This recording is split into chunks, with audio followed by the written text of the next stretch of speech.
కొంచెం పసుపు వేసుకుంటున్నాను.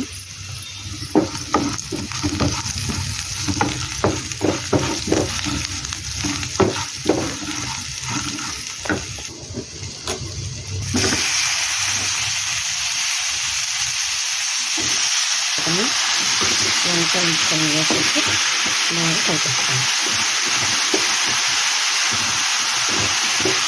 వంకాయ కలర్ చూసారా ఎంత బాగుంది, చాలా బాగుంది.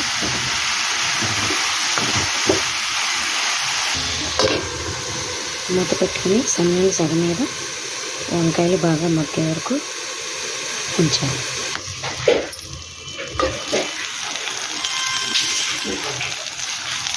కలర్ మారిపోయింది చూసారా, మగ్గుతుంది.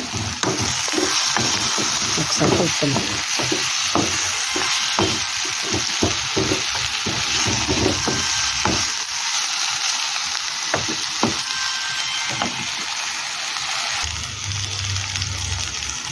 చూసారా వంకాయలు చక్కగా మగ్గిపోయినాయి, ఓన్లీ ఆయిల్. ఇంతలోపు మనం కూర చివరిలో వేసుకోవడానికి మసాలా పొడి అనమాట. ధనియాలు, చెక్క, లవంగాలు, వెల్లుల్లిపాయలు ఇవి నూరి కూర అయిపోయినాక చివరిలో కలుపుకుంటే సరిపోతుంది.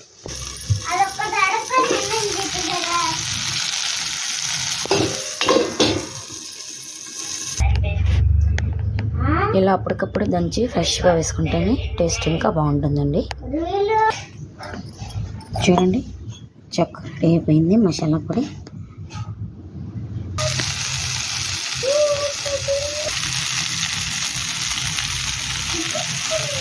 మనం పచ్చిమిర్చి వేసాం కదా, కొంచెం వేసుకుంటే సరిపోతుంది, కాదు ఎక్కువ అవసరం లేదు.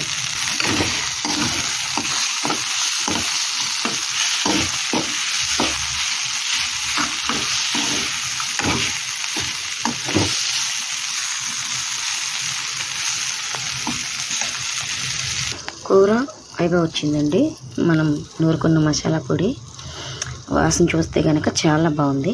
ఇది కూరలో కలుపుకుంటే ఇంకా టేస్ట్ వస్తుంది. వంకాయ ఫ్రైకి కారం వేసాం కదా, మగ్గిపోయిందండి. ఇంకా మనం ఈ మసాలా పొడిని దీంట్లో వేసేసుకుందాం.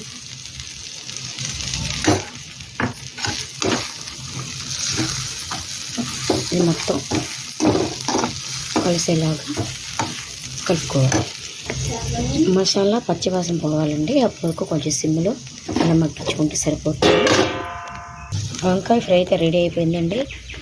స్మెల్ మాత్రం మసాలా వేసిన తర్వాత చాలా బాగా వస్తుంది. సో ఇది రైస్లో కలుపుకొని తింటే బాగుంటుంది. ఇంకా రసం కానీ సాంబార్ కానీ